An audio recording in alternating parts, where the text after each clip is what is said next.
চলুন ম্যাপের দাগগুলো ভুলে গিয়ে এক অন্যরকম ভৌগোলিক সফরে যাওয়া যাক। একটা জায়গা কি দুটো মহাদেশে থাকতে পারে? শুনতে অবাক লাগলেও এমনটা কিন্তু হয়।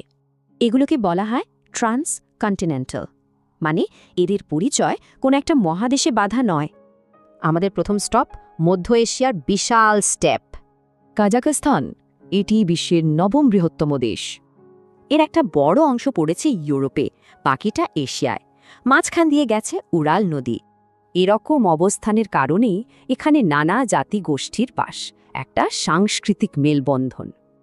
এই বিশেষ অবস্থানের জন্যে কাজাখস্তান সম্পদে ভরপুর, বিশেষ করে তেল আর ইউরেনিয়ামে। আচ্ছা, কাজাখস্তান থেকে সোজা চলে যায় পানামায়, বিশ্বের আরেকটা গুরুত্বপূর্ণ সংযোগস্থলে। পানামা তো প্রকৃতিরাই দুই আমেরিকাকে জুড়েছে, কিন্তু আসল খেলাটা অন্য জায়গায়।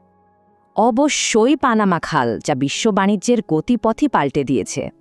এর যে লক সিস্টেমটা আছে সেটা কিন্তু দারুণ, জাহাজকে প্রায় ২৬ মিটার ওপরে তুলে দেয়। বিশ্বের সংযোগস্থল হওয়ার ছাপটা এর জনগণের মধ্যেও স্পষ্ট, একটা মাল্টিকালচারাল সমাজ। এবার শেষ গন্তব্যে যাওয়া যাক, এমন এক শহর যা নিজেই দুই মহাদেশের গল্প বলে। ইস্তাম্বুল, বিশ্বের একমাত্র শহর যার এক পা ইউরোপে আর অন্য পা এশিয়ায়।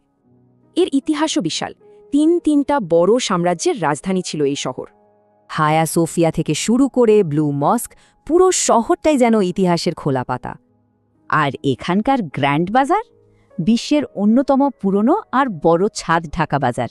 শহরের মাঝ দিয়ে বয়ে চলা বসফরাস প্রণালীটা শুধু একটা জলপথ নয়, এটাই ইস্তাম্বুলের আত্মা। তো এই পুরো সফর থেকে কি বোঝা গেল?